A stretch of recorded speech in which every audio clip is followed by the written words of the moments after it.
राधा 6 महीने की गर्भवती थी। उसका पति काम से दिन भर घर के बाहर रहता था और सास भी एक बुढ़ी औरत थी। घर का सारा काम राधा करती थी। धीरे धीरे सारा सामान जमा करना पड़ेगा सुनील, कुछ नए बर्तन भी चाहिए। हाँ, कपड़े मैं कुछ दिनों में ला दूंगा, बर्तन तुम यहीं आसपास से ले लेना। हाँ, आज बाजार जाके एक पतीला ले आती हूँ, बच्चे के लिए दूध गर्म करने के काम आएगा।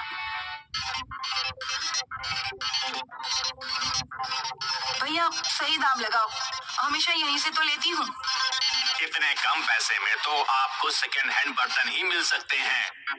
हाँ तो सेकंड हैंड दे दो, वैसे भी 2-3 बर्तन खरीदने हैं।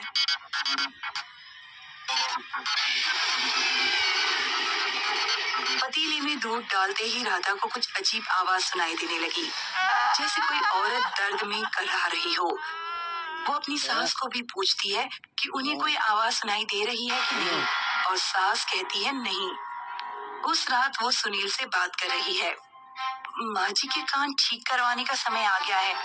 आज कोई औरत कहीं चिल्ला रही थी और उन्हें कुछ भी नहीं सुनाई दिया। ठीक है, ले जाएंगे कभी डॉक्टर के पास। देखो फिर से चिल्ला रही है वो औरत। पता नहीं बेचारी के साथ क्या हो रहा है, बहुत दर्द में लग रही है। कौन सी औरत? मुझे तो कुछ नहीं सुनाई दे रहा। तुम्हें एक औरत के चीखने की आवाज नहीं आ रही? दर्द में चीख रही है कहीं दूर से। माँ के नहीं बल्कि तुम्हारे कान खराब हो गए हैं। दूसरी सुबह राधा की नजर पतीले पर पड़ती है और वो पतीले की तरफ देखती रह जाती है। वो देखती है कि उबलते हुए दूध में उसे कुछ दिख रहा है। उसे दिखता है कि एक गांव का पुराना मुखिया नदी में डूब के मर जाता है। राधा तभी अपनी सास को बुलाती है। माँ जी यहाँ आइए। माँ जी, आपको इस दूध में कुछ दिख रहा है? नहीं राधा, मुझे तो कुछ नहीं दिख रहा। माँ जी, जब से ये पतीला घर में आया ना, तब से मुझे अजीब चीजें सुनाई दे रही हैं, अजीब चीजें दिखाई दे रही हैं। मुझे तो ना कुछ सुनाई दे रहा है, ना कुछ दिखाई दे रहा है।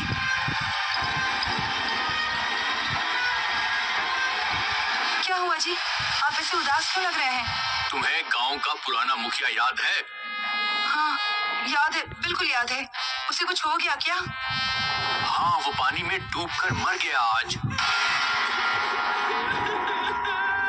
क्या हो गया राधा? तुम रोने क्यों लग गई? राधा दूसरे दिन फिर से दूध उबाल रही होती है और फिर से उस लड़की के चीखने की आवाज आती है। वो बेबस होकर उस पतीले को गैस से उतारती है। उसे पतीला उतारते वक्त दूध में दयानाथ के नौजवान बेटे दीपक की पेड़ से गिर के मौत होते हुए दिखाई देती है।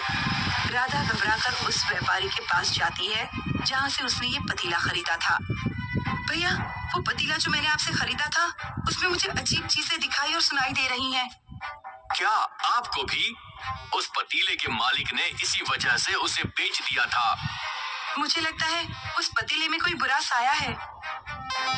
वो सारे बर्तन मैंने दयानाथ के घर से लिए थे। उसके बहू के घर से आए थे ये सब। उसकी बहू को दहेज के चक्कर में आग लगाकर मार डाला दयानाथ और उसके बेटे ने। जरूर उसी लड़की की आत्मा होगी इस पतीले में। आप मुझे ये बताइए कि मैं उस आत्मा से छुटकारा कैसे पा सकती हूँ? अब तो दयानाथ और उसके बेटे मर गए, तो शायद उस आत्मा को मुक्ति मिल गई हो। दयानाथ का बेटा भी मर गया? ये कब हुआ? अभी आपके यहाँ आने से पहले वो पेड़ से गिरकर मर गया।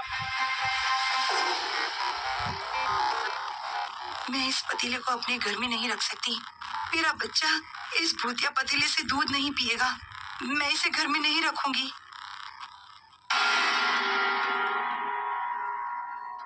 दीदी, क्या हो गया?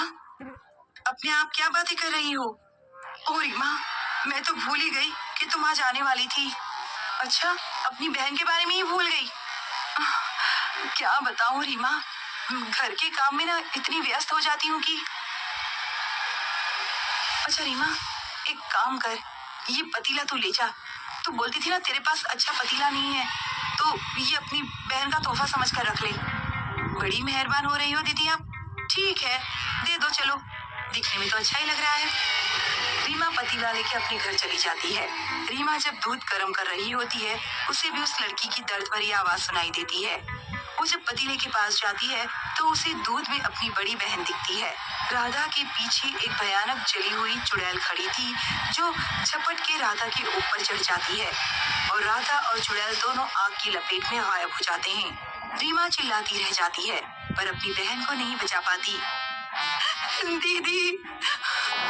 ये सब देखने के बाद रीमा ने वो पतीला अपने दोस्त को दे दिया और रीमा की भी अपनी बहन के जैसी ही आग में जल के मौत हो गई। उस दिन से जिसने भी उस पतीले को किसी और को दे दिया वो आग की लपटों में जलकर मर गया।